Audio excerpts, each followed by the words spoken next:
Hello, my friends. Rob Roselli coming to you once again. Today being Tuesday, February the 21st, 2017. And again, the website boxofsunglasses.com, Twitter at Rob Roselli, email info at boxofsunglasses.com, Facebook Rob Roselli1. And on the last several shows, we kind of went through God's simple salvation plan, and again, that's posted on the top across every page of my site, because that's really the most important thing to keep in mind here is going forward in late February 2017, as the quote conspiracy unfolds in front of our eyes in real time, and Trump the man, the people protesting Trump the man aren't really protesting Trump per se, although they do hate him with a palpable vitriol. They're not really protesting Trump per se, they're protesting America itself. Okay, keep that in mind. So when they say they want to assassinate and kill Trump, they want to assassinate and kill anybody that disagrees with the so-called alt-left or the anti-fascist or the anti-Nazis or whatever they call themselves, which is kind of funny, by the way, because if you ran a laundry list of characteristics of Nazis, and Nazi means National Socialism, by the way, so it's kind of funny when people who have behind them groups like Communist Party USA and Democratic Socialists for America and all these other left-wing unhinged groups calling everybody else Nazis, when it boggles the mind how stupid and blind and ignorant these people are. But be that as it may, one thing they are serious about is killing Trump and killing people that don't agree with them. Not even completely sold on Trump, but that doesn't matter. Okay, so the breakdown point is coming.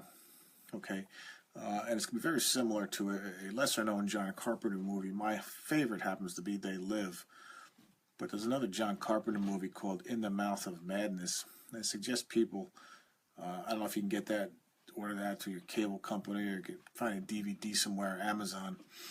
But that's a much more accurate portrayal, okay, of how things are going to break down when the tribulation, okay, really blossoms, okay. And you just let me repeat. Now, the Great Tribulation has been going on for 2,000 years, okay. Jesus himself said in John 16, I believe it was, in the world you will have tribulation, but have no fear, I have overcome the world. That word tribulation is pretty much the same meaning throughout the New Testament, and it makes sense, okay, because Christians were being persecuted in the Roman Empire through today. So for them, the tribulation was real, but it's more a matter of semantics. It's going to explode into something much larger, okay. Be that as it may, I'm not saying the Great Tribulation will not happen. I'm saying it's happening. It's just ramping up big time as we speak. And I'm saying be ready for it, because unfortunately we're not going to get raptured out of here. Okay, these bozos and these salesmen on these so-called Christian networks and these Bible prophecy scholars and the more popular names. Okay, the more popular they are in general, the more wrong they are, by the way. But be that as it may, things are going to get hairy, okay? And I'm not going to subscribe to any dates or any Jewish holidays or new moons or blood moons or any of that nonsense, okay? That all contradicts basic biblical, many of the parables of Jesus, okay? Telling us not to worry about the time or the season, and the parable of the unfaithful steward at the end of Matthew 24. Okay, in Acts chapter 1, Jesus told Peter himself, it's not for you to know the time or the hour. Okay, there's several places in the New Testament where we're not to worry about time. We're just supposed to keep our heads down, our mouths shut, and harvest as many people and warn as many people as to what's coming, and let God handle the rest. Is really how it's supposed to work. Okay, so if you're hanging around, how many times have you heard this date and that date and this moon and that this eclipse and this Jewish holiday? It's all nonsense. Okay, the Jewish holidays did exist, and they are very specific numbers, and perhaps we can do a show on that at some point. In the Pentecost, for example, the day of Pentecost. All right, just as an example, okay, of the symbolic meaning of the Jewish holidays. Okay, so that's day 50. Okay, so you have 7 weeks, and Pentecost falls on the 50th day. Okay, of the Jewish holiday year, and I think every 50th year was called a Jubilee year. So you have 7 years, or a series of 7 years. Okay, so you have 49, so 50 was a Jubilee year. Okay, or again, in the term of the Jewish holidays during a year. I don't profess to be example on ancient Judaism. Okay, but the 50th day of the year. Okay, starting from the Jewish Passover. Okay, was considered the day of Pentecost. Okay, so you have 7 weeks, 7 days, 7 times 7, 49, so day 50. So think about that number real quick.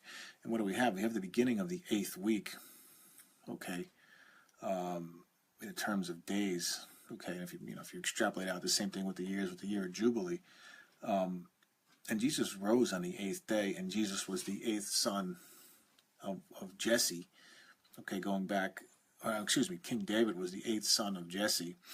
Okay, Jesus himself said, I come from the root of David. So he's the 8th son. You have the 8th week in the day of Pentecost, which also has to correlate with the number 5. Okay, so there's a lot of symbolism there. And Jesus rose on the 8th day. Okay, he rose on the first day of the new week. Okay, you have 7 days in a week, so the first day of the new week would be the 8th day. So you can see the 8 has a lot of meaning, a lot of symbolism, okay, which also correlates with the 3rd day when Jesus says, he was going to rise on the 3rd day, which aligns, by the way, with the 17th day. Okay, and I guess I'll just talk about this for a minute. Okay, so Jesus' Last Supper, okay, is on Thursday night, which would be the 14th, which would be the Passover night.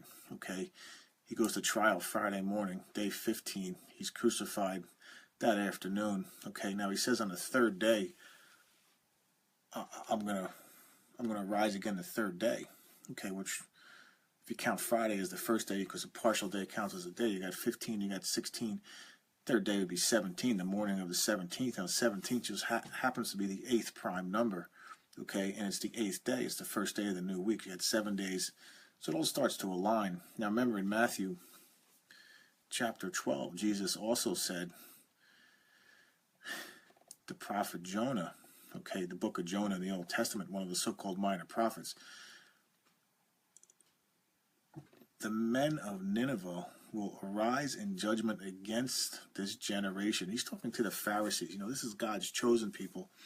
Okay, what he's talking about is the Assyrian Empire. Okay, it was one of the most evil empires in world history. But even they repented at the sign of Jonah. Okay, and Jesus in Matthew chapter 12 is talking to God's chosen people, and he says,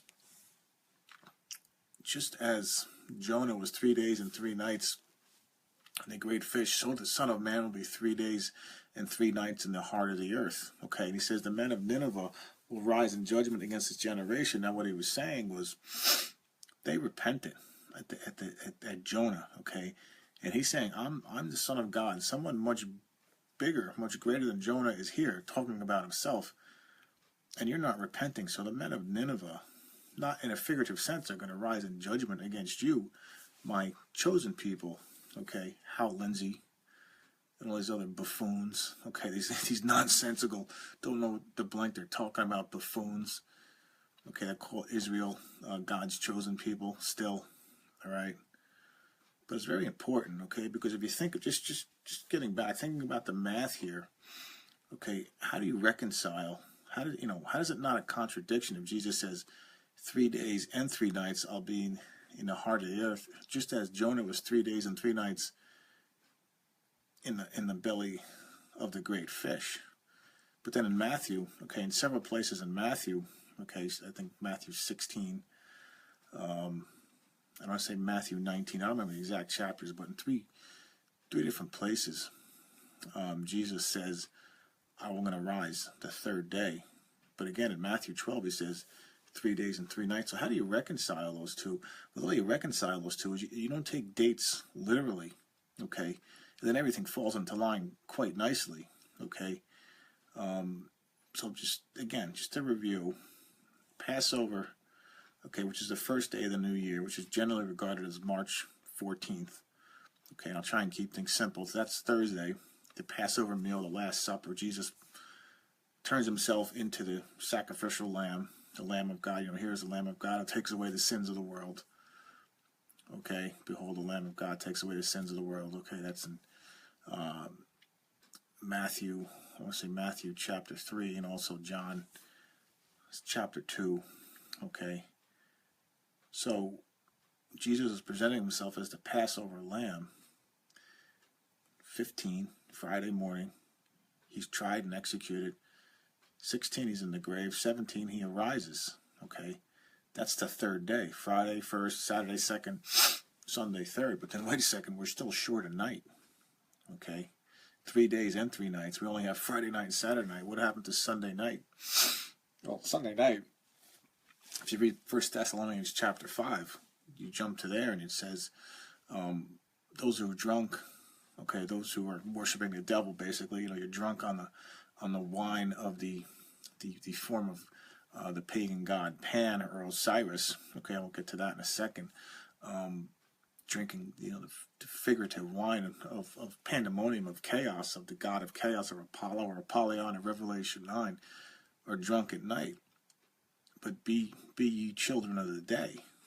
Okay, so in other words, the day and the night are happening at the same time. That day and night are happening concurrently. So Jesus is, so again, that 3 nights, that's happening now. That's the Great Tribulation. Now people that are believers in Jesus are the children of light. Okay, I am the light of the world. I am the true light. Okay, John chapter 8.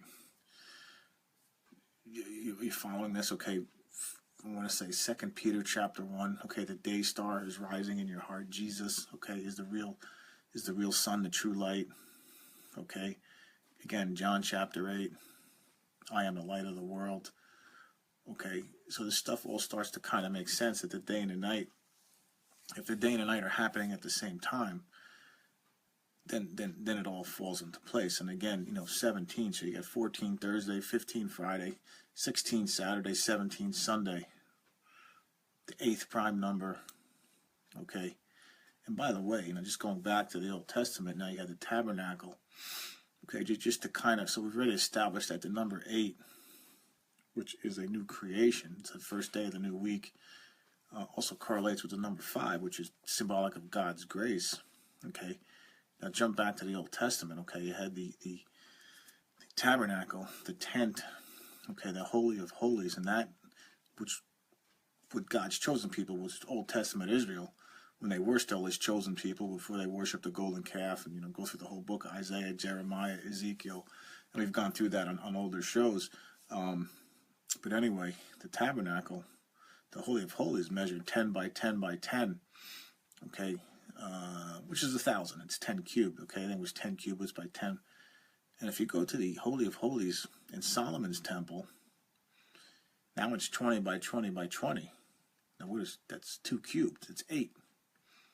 So it's not just space. Excuse me. It's not just time. The 8. It's space as well. Okay. Now remember, 3 things happened when Jesus was crucified. Okay. And one of them, you had 500 witnesses. To his ghost that was given up. Okay. It was a great earthquake, and the veil of the temple, the veil between the front part of the temple, okay, with the holy place and the Holy of Holies, okay, where the Ark of the Covenant was stored, was ripped in half. In other words, now everybody is part of the Levitical priesthood. Every believer, every born-again Christian, or however you want to call it, becomes part of the Levitical priesthood. Now, in the Old Testament, the Levitical priests were the only ones that could go into the Holy of Holies. Now, by Jesus, by sacrificing himself, making himself the Passover lamb, i.e. on day 14, that veil is gone. The law is gone. We have direct access to God and to heaven. Okay, and essentially, symbolically, we're all part of the Levitical priesthood. Okay, but think about it. Okay, so 20 by 20 by 20 is 8 times the size of the temple that did not move, that was embedded in rock. Okay, remember in Matthew 16, Peter, you are the rock on which I will build my church. Okay, so the permanent temple in Jerusalem, which symbolizes, obviously, it's built into the rock, which isn't moving, which is obviously Jesus himself, has a volume of 800 cubits, and it's 8 times the size of the Old Testament, of the tabernacle, okay, which was the tent, was the mobile temple that the Jewish people carried around the desert for 40 years, okay. So this is why, now beyond that, I don't subscribe to any dates, any specific dates, okay. Look, I could be wrong, and maybe one of these people will get it right. But how many times have you heard, well, this is the date, this is when the moons are going to align, and this is when this, it's all nonsense, okay. And remember, in Matthew 16, what Jesus said, he's talking to God's chosen people, and he's saying, no sign shall be given to this generation. He says it again, just like in Matthew 12, except for the prophet Jonah, okay. And he says to them, you know the signs of the sky, but you cannot discern the signs of the times. So what is he telling these people? He's telling, God's chosen people, again, who are into astrology and astronomy and worshiping the heavens, just like to show the ancient aliens, okay, in a very general sense. I don't want to go off on the whole ancient aliens thing right now, but Jesus was saying, you worship these fallen angels that come from the skies. This is really the source of astronomy, by the way. You worship the planets, okay. Prime example of this is, the Great Pyramid at Giza, okay. One of the many things, you got the alignment of the ascendant chamber with the North Star, Polaris. You have the 3 pyramid complex itself, aligning with the belt of Orion, okay, which is the same as Apollo or Apollyon of Revelation 9. So you're starting to see the pattern here. Okay, so when Jesus says that, there's a lot of meaning there, but he's saying, don't forget the signs, forget the astronomy, forget trying to read signs in the sky, forget trying to set dates.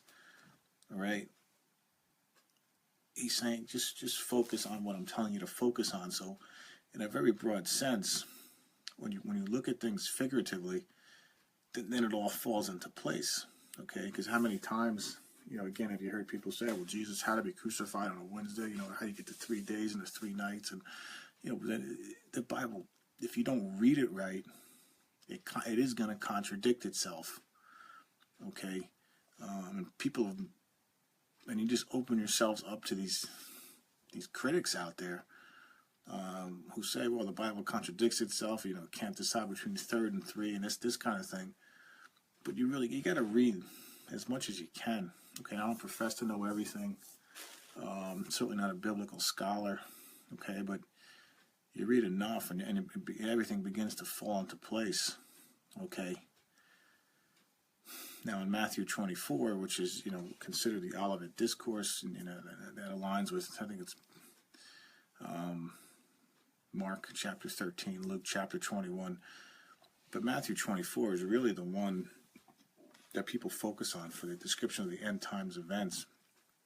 Okay, but even there, okay, Jesus isn't, he said that you'd know the seasons, okay, wars and rumors of war, famines and pestilences in diverse places, okay, and when in history have we not had that things, but he said the birth pangs would be increasing. So in other words, when a woman's in labor, she's going to give birth, the birth pangs become much more frequent.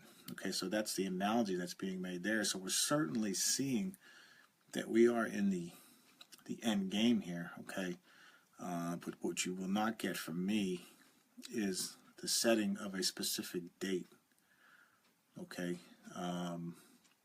that things are going to happen. They will happen, and they will happen soon, certainly within the next couple of years. Okay, but again, I'm telling you not to worry about it. All right, hopefully enough people are watching this video, and at some point it takes off, and people starts to kind of permeate what I'm saying here. Now, that being said, let's flip this over and talk about a guy named Pharaoh Barry. Now, occult criminal overlords are very much into dates, which makes sense, because remember, going back to Matthew 16, which we just discussed, Jesus said, you guys are great astronomers. You know all this astrology. You know how to read the signs of the sky in honor of your gods. Okay, if you jump to, Acts chapter 7. Okay, I think it was Stephen was going off on God's chosen people, and he's saying, referring back to the book of Exodus, he says, you worship your god Moloch and your star god Rephaim. Okay, now Rephaim has a lot to do with the abode of the dead, okay, which is the angels, the fallen angels under Apollo or Apollyon of Revelation 9, which are going to be released, which I believe, I don't want to go on a tangent right now, which I believe already have been released.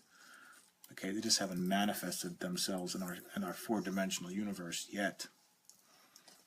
Okay, but when they do, anyway, I don't want to really go off on that right now, but anyway, so what Stephen was saying, yeah, you're worshiping Satan and Apollo with Moloch and Rapha and the star of your god Rephaim. Okay, so our criminal overlords.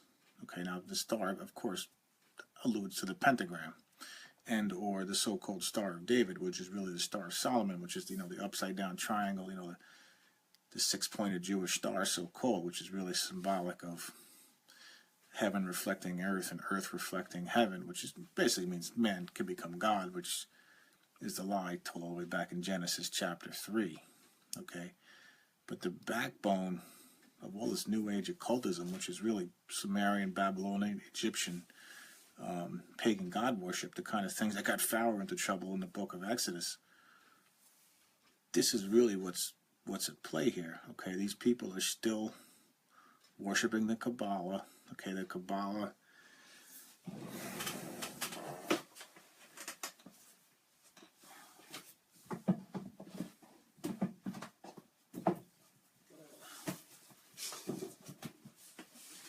Have to excuse me. I can't really plan these things out too much in advance, but if you can, I'll just show you what the Kabbalah is. Now, this is the Hermetic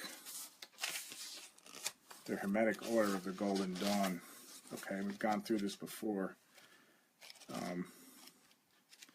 Written by a guy by the name of Aleister Crowley, by the way, or not written, but he was instrumental in the formation of the Hermetic order of the Golden Dawn. Okay, there's your Jewish star. You're up and you're down, the rising sun, just like Obama's rising sun, the O. Okay, as above, so below. Okay, Hermes, the saying of Hermes, Thoth, the Egyptian god Thoth, or the Roman god Mercury. Okay, which I believe is the real Satan, by the way. He's camouflaged in so-called mythology, but when you look at the founder of Freemasonry and it ties into Robert Christian.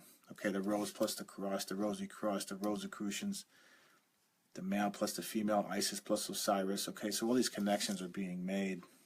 Okay, but anyway, the Jewish Kabbalah, and the purpose here is to show that these people really do like to set dates. Okay. And here's a well, now, does it get any more obvious than this? Okay, there's your 22 branch tree of life, the serpent on the tree of life, and I realize this is backwards, but that's what it says, the serpent on the tree of life. Okay, that's the Jewish Kabbalah. 10 numerals. Okay, obviously 0 through 9 or 1 through 10, however you want to call it, resets. But and 22 branches. Okay, the 22 branches representing the 22 letters of the Hebrew alphabet. From where we get, then you got 3 columns. Okay, male, female, plus the sun. Okay, the sun in the middle. All right. This is another example of it here. Okay. the 3 vertical columns with 22 branches. Okay, 322, skull and bones, the American Illuminati, your eyes shall be opened. Okay, remember this thing, my first book, your eyes shall be Illuminati. Okay, are these connections being made? All right, 322, we just talked about real quickly. Okay, 3 and 22, March 22nd, the foundation of these things, the Georgia Guidestones, okay, in Elberton, Georgia. All right. So the point is that these people, these devils, literal devils, okay, Jesus called Judas a devil at the end of John chapter 6. He says, have I chosen the 12 of you, and one of you is a devil. Of course, actually on Judas, did I say John? I mean Judas took in Satan. Okay, when Satan was cast out in John chapter 12, Judas, who carried the bag of money, by the way, which is hugely significant. Okay, and go back to the book of Proverbs, and that's the tangent maybe we can save for another night. But anyway,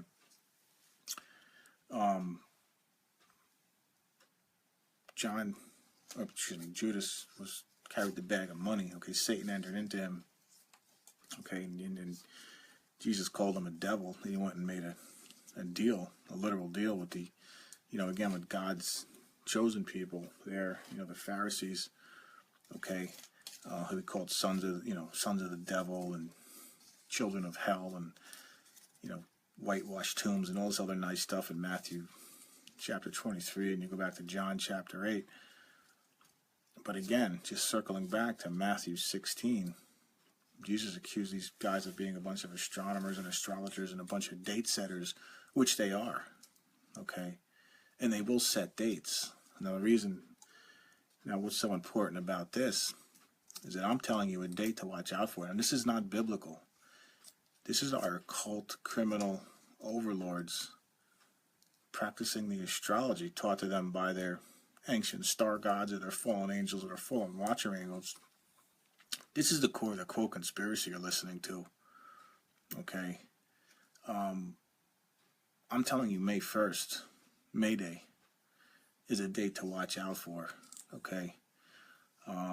As far as a communist revolution, now that's May 1st is a very interesting date. Now May is named after Maya, okay, which is, Maya is another name for the sacred feminine, okay, the Isis, Easter, Ishtar, okay, Mother Earth, Gaia, Eve, Lilith. Okay, Maya was the mother of Hermes. We just talked about the Hermetic Order of the Golden Dawn, okay, which many high-level occultists were involved in, and many leaders, okay. There's an intermingling with this Hermetic Order of the Golden Dawn in British and, high levels of British and American politics back in the late 1800s, early 1900s, okay. So hopefully you're starting to see these connections, okay. But again, May 1st is the first day of May. It's halfway between the spring equinox, which is generally regarded as March 21st or March 22nd. Okay, March 22nd, the spring equinox. It doesn't exactly fall on that date every year, but March 22nd, 1980, these things, that's the date. I've been there myself. I've seen it. March 22nd, 1980 is the date inscribed in concrete on these things, the Georgia Guidestones, which I call the anti-10 commandments, which calls for the literal death of 6.5 billion people, okay? So you're starting to see why I consider these bozos, these comic book antichrist losers on these so-called Christian channels, okay? These people that accuse someone like me that clearly reads scripture of being, a follower of the devil because I don't believe Israel's God's chosen people. Do you realize the morons and the salesmen and the ignorance these so-called Christian leaders and these prophecy scholars really are? Okay, because now we're into serious stuff. Okay, the deep state or the Eastern establishment, or what I call the un-American genocidal complex, or whatever you want to call it. This book's available on my website, by the way. is falling into place. Okay, so on May 1st, in honor of the Mother Earth goddess Maya, after which the month of May is named, is a day to watch out for. Now, of course, May 1st, some of you that know basic history, it's also World Socialist Day. Okay, it's a day celebrated in many so-called atheistic communist countries as a celebration of the revolution. Okay, the Russian Revolution, China. Okay, it aligns with. It's a big day in communist circles, is what I'm getting at, as well as New Age circles. Okay, as well as our criminal overlords as well. It was the foundation of the Bavarian Illuminati was May 1st, 1776. Okay, so think about that. All right, you have World Workers' Day, World Revolution Day, whatever it's called in Russia, Communist Russia, the foundation of the Illuminati, and a big day in these New Age pagan circles. It's known as Beltane.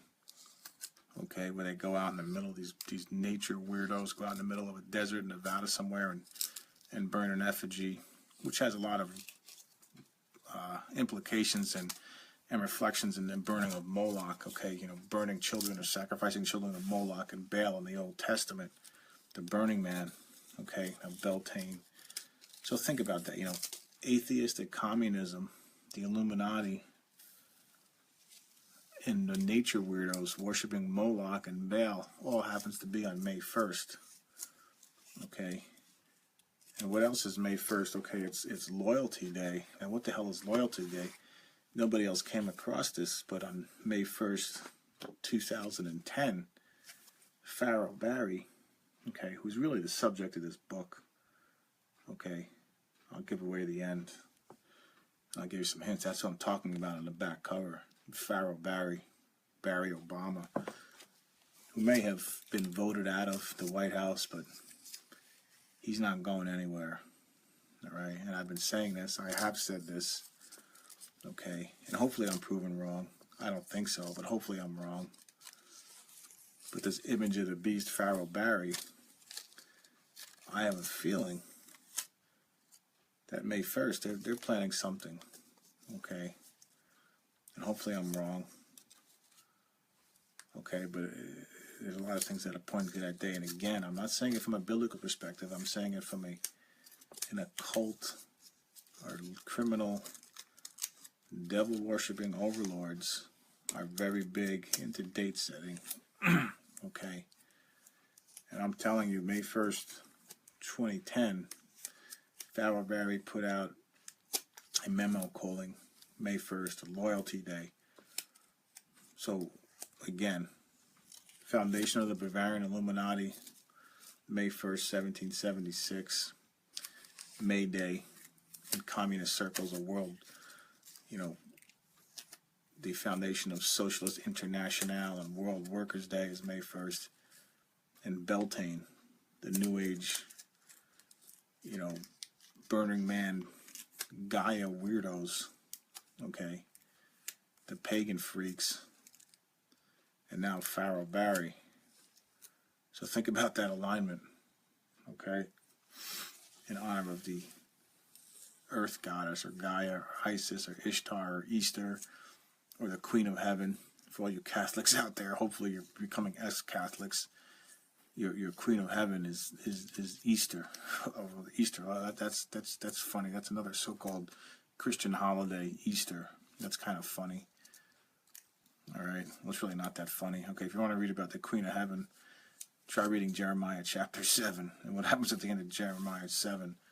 Okay, God's chosen people. Okay, their bodies are going to be heaped up so bad in the valley of Hinnom, which is a picture of hell, or the Old Testament is known as Gehenna, okay, where trash and just, I think, bodies were dumped there and burned, and it was constantly burning, okay, the Valley of Hinnom in Jeremiah chapter 7,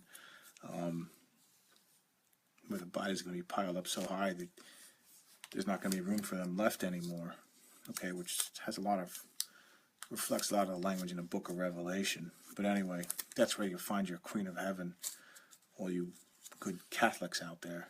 All right, your Virgin Mary, or whatever you want to call her. Okay. Don't people are probably getting angry at me right now if you're Catholic and you come across as you're listening to this, you're probably very offended. That's fine, whatever. Just I'm just pointing it out to you. That's all. Letting you know what you're really into. All right. You're basically in alignment with everybody I just said. The genocidal maniacs of communism, the genocidal maniacs of the radical environmental movement, Barry Obama, and the Bavarian Illuminati, and by extension the Skull and Bones Society or the Brotherhood of Death here in the United States. Okay, so I think that's something to think about. Okay, I didn't really intend for this to be a whole show on May Day. Okay, but let's say we're 9-10 weeks out. Something to watch out for. All right. And I'm not saying something's going to happen. I'm just saying it's a date to watch out for. And I would say I'd be 75 to 80% confident something, at the very least, a large-scale protest, if not something worse. Okay. And Pharaoh Barry, okay, the image of the beast, the son of Satan, his fingerprints will be all over it. Okay. And again, you can read about that here. So, and what else is going on just in this honor of chaos? Okay, remember now Pan, now Osiris, or Apollo. Okay, they had another relative. Okay, now I'm gonna go from the whole thing in mythology right now. Not that I'm an expert on mythology, but there was another equivalent to Apollo or Apollyon and Osiris, which is the Greek god Pan, from where we get our word panic, pandemonium, just general chaos. Okay, so what else is going on in the world? Okay, it's this acceptance, it's this invasion of the so-called religion of peace. It's inducing chaos all over Europe, and soon it will be inducing chaos all over the United States. Okay, so Trump is trying to, at least screen these people, and he's being painted as all kinds of names, of course, the stupid, again, the same crowd that, that proudly espouses their socialism, calling everybody, calling everybody a Nazi, which means National Socialism. So these are the dopes you're trying to rationalize with, but be that as it may, these people supporting the so-called religion of peace and coming into this country wholesale. Look what's happening over in Europe. Okay, now on, of course on Fox News. I hate to say it, I laughed. Okay, I didn't really mean to. It was kind of spontaneous when I heard the idiots on Fox News. Okay, describing this incident over in Spain earlier today or yesterday, whenever it was. Okay, you had a Swedish national. That's how far they went to identify him. A religion of peace. Okay, I guarantee it wasn't a blonde-haired, blue-eyed Swede running around driving a truck full of gas canisters, I don't know, propane or whatever it was, whatever they use in Spain, I don't know. But the point is, driving at a high rate of speed the wrong way, and police had to shoot him to stop him. He was a Swedish national. And we're not sure terrorism was a motivation. That's funny. Okay, Fox News is funny. All right, this is why they nauseate me to no end. Okay, they're a bunch of fakers. Yeah, there's a few people on. There's a handful of people on there. Okay, Judge Napolitano. Okay, Janine Pirro, a few of the names, and a few others are really good. But overall, the channel's a joke. All right. And that's exactly what I'm talking about. But the point is, the chaos is coming.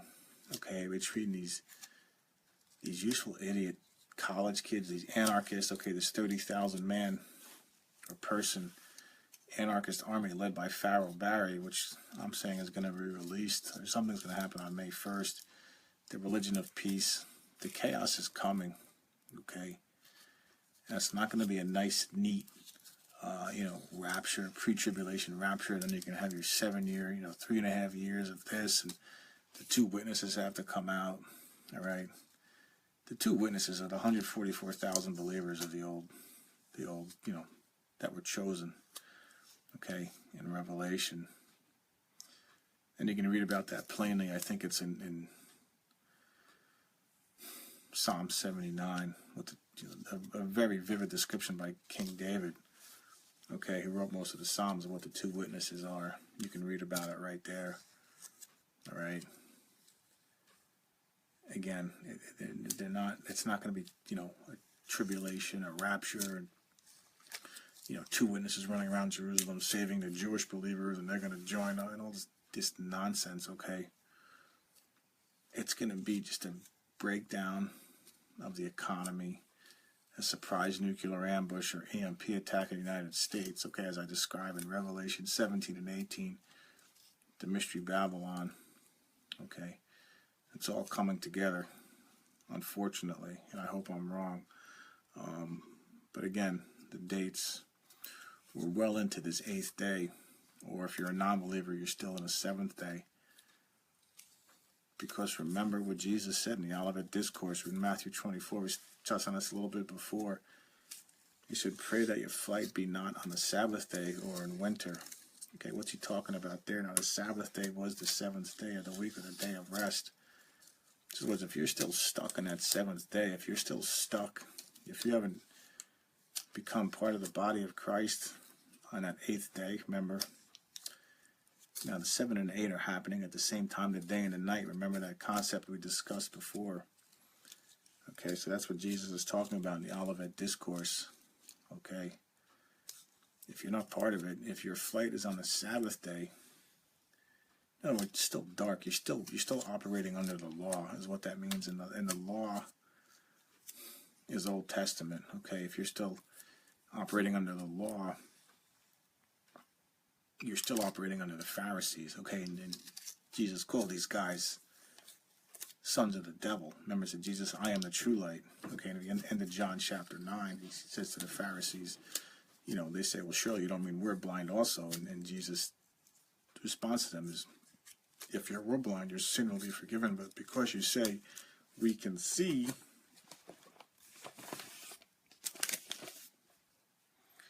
they're saying we can see. Now, what is he referring to? He's going all the way back, your eyes shall be open to Genesis chapter 3. Okay, parentheses. Your sin remains. Okay. So you're starting to see the symbolism there. So in other words, that's what the Olivet Discourse, when Jesus says, pray that your flight be not on the Sabbath day. Again, I'm going to say it again. You're operating under the law, or the darkness of the law and the Pharisees who are into the law. Okay, you haven't crossed over to that 8th day.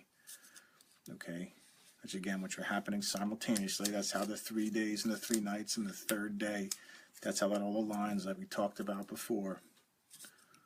Or not on the Sabbath day, or in the winter. Now, what is he saying? Now, in the winter means the summer is past. Okay, harvest time is over. And you can read about that in Jeremiah chapter 8. I mean, the Jewish people are saying the summertime is past, and we haven't been harvested yet. And I'm paraphrasing the language of Jeremiah chapter 8, but that's basically what it's saying. These people know that they're screwed. Okay, excuse my French. That's what Jesus is saying in Matthew 24. Pray that your flight be not on the Sabbath day or in the winter. Because if you're trying to escape in the winter, okay, symbolically the winter and summer is past. I mean, that harvest, the true believers are gone. And without getting into it, okay, there will be a rapture event. Again, I'm not going to set a time, but once that happens, that's it. Okay, that's the revelation. Then you're into the 6th seal of Revelation. Okay, but that's it. There's no more time at that point. There's not a pre-tribulation rapture, not a post-tribulation, not a mid-tribulation. It's just a one-time event. Just think about it. Okay, what did Jesus say? A wicked and adulterous generation seeketh after a sign, but no sign shall be given to it except for the prophet Jonah. Okay, so in other words, if you see Jesus coming back on that 3rd day and you're still on earth, you got problems. Okay, you shall not see me again till you say, Blessed is he who cometh in the name of the Lord. That's how Jesus concludes Matthew 23. He's talking to the Jewish, again, to God's chosen people as a group. And what is he really saying there? He's saying, you're not accepting my free gift of salvation. So when I come back to exercise my revenge, my wrath on unrepentant mankind, i.e. Revelation 16, you're going to worship me then, but then it's too late, is what he's saying. Okay? So again, when I'm saying, when this happens, when this climaxes, that's it. Okay? There's nothing beyond that. Okay? Revelation, I know, Satan will be bound 1,000 years. I won't really get into that right now, but that's what Jesus, it's plain as day. It's very clear. Okay? So, I guess what I'm saying, if you're a Roman Catholic, drop it, forget it, leave the Catholic Church. The number 2 candidate for the whore of Babylon, in my opinion. Okay, the number 1 candidate is the United States, but the Roman Catholic is running a close second, the Roman Catholic Church, and for good reason. Okay, their Queen of Heaven, their confession. Again, going back to Matthew 23, call no one on earth Father, for you have one Father, even God. So what does the Catholic Church go ahead and do? Well, you got fathers in every, in every parish, and like the Holy Father, the Pope, with his wearing a stupid fish hat. By the way, the fish hat, where is that? The fish god Dagon, okay? The Philistine god Dagon, which is another offshoot of Pan or Osiris or Nimrod or Apollo, and this stupid Pope calling himself Father's wearing a. So you got him wearing honoring the Dagon, or the equivalent of Baal or Moloch, and the Queen of Heaven, okay, which again, as I said, is the equivalent of Mother Earth or Gaia or Diana or Isis or the whore of Babylon or whatever you want, whatever female entity you want to plug in there, if you know Greek, Egyptian, Babylonian mythology. Again, don't get mad at me. I'm just basic fact, okay. So, and again, if you're one of these kind of rapture people, Tim LaHaye, Hal Lindsey kind of people are just sitting around, waiting to get beamed up out of here like some Starship Enterprise. I don't, that's not the way to go, okay? Again, the pandemonium, the panic is coming, okay? Even the idiots at Fox News can barely keep a cover on it, and when they try, it's laughable. And I don't really mean to laugh at a guy driving around, Barcelona, Spain, with a truck full of, high-pressure gas cylinders. It's not really that funny. What's funny is the way Fox News tries to gloss it over. It's a joke, all right? But the pandemonium is coming. Trump ain't going to stop it. Trump's the eye of the storm. Okay, but what he is doing is obviously he's eliciting and causing to come to the surface and reveal themselves all these anarchists. Okay, these perpetual hate, just like their father, the devil, who can only hate and lie. They're just doing what he does. Okay, again, they can't be rationalized with. It's Pharaoh of the Old Testament. They won't be rationalized with. Okay. So I guess what I'm talking to right now, hopefully, are the fence sitters out there who are wondering, who are confused, okay? And I'll do my best to provide the answers. But again, the 3 principles that, to listen, I'll try and keep it simple. Again, is the Bible is the source of everything, okay? It's the core of the, quote, conspiracy. A conspiracy which goes all the way back to the Garden of Eden.